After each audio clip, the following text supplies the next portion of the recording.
Ang bawat bansa ay mayroong mga sagisag na sumisimbolo at nagbibigay ng malaking kahulugan sa kahalagahan ng isang bansa. Katulad sa ating bansang Pilipinas, marami tayong mga bagay na maipagmamalaki natin na napakahalagang kahulugan sa kultura nating mga Pilipino. Atin alamin ang mga sagisag ng Pilipinas at ano ba ang mga nakatagong misteryo nito. Tara, simulan na natin.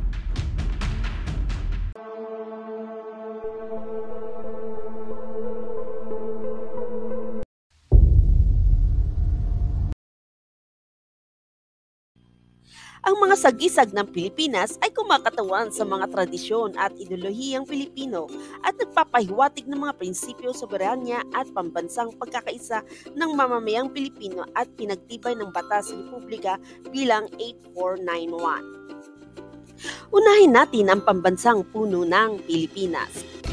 Ang pambansang puno ng Pilipinas ay ang Nara. May taas itong 33 meters at may sukat na 2 metro. Ang mga dahon nito ay mahaba ng 15 hanggang 30 cm at hugis pahaba ito. Ang pangalan nito ay alinsunod sa isang syudad ng Naga, Bicol. Ang puno na ito ay inihantulad sa mga Pilipino na matatag. Dahil ang Nara ay kilala sa katibayan nito, kaya ang kahoy na ito ay ginagamit sa paggawa ng mga bahay at muebles. Kaya ang Nara ay nakilalang pambansang puno noong February 1, 1934 ni Gobernador General Frank Morphy sa Pisang Proklamasyon bilang 652. Kaya ito ang naging pambansang puno ng Pilipinas. Ikalawa, ang pambansang bulaklak ng Pilipinas.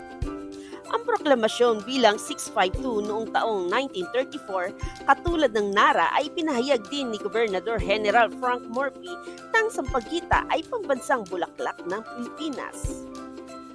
Ang Sampaguita ay maputi, mabango at simbolo ng kalinisan. Ito ay karaniwang hanap buhay ng ilang mga Pilipino na ginagawang pintas, corsage o corona. Ang langis ng Sampaguita ay dinidistil at pinagbibili din. Ang San Pedro Laguna ay kilala din sa pagsupply ng Sampaguita at tuwing February 16 hanggang 20 ay pinagdiriwang dito ang Linggo ng Sampaguita. Ito ang pambansang bulaklak ng Pilipinas. Hi mga kahisteryo! Please don't forget to subscribe, like, comment, and share to our YouTube channel. And don't forget, follow us on Facebook, Hysteryo Facebook page. Thank you! Ikatlo, ang pambansang awit ng Pilipinas o Philippine Anthem ay ang Lupang Hinirang. Na ipinagawa ni General Emilio Aguinaldo ang himig nito sa kompositor na si Julian Felipe noong 1898 na pinamagatan na Marcha Filipina Magdalo at naging Marcha Nacional Filipina. Samantalang noong taong 1899 ay nasalin sa wikang Tagalog sa tulang Pilipinas ni Jose Palma na orihinal nito ay wikang Espanyol. At pinabago ng dating Pangulong Ramon Magsaysay noong 1958 sa Lupang Hinirang. Ipinahayag sa Batas ng Republika bilang 8491 at sa Ligang Batas ng Pilipinas noong February 12, 1998.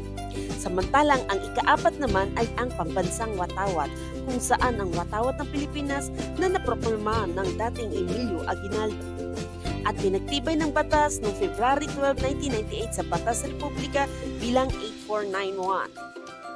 Napakahalaga ng pambansang awit ng Pilipinas at watawat ng Pilipinas.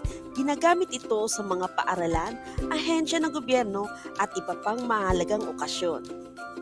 Ito ang pambansang awit at pambansang watawat ng Pilipinas.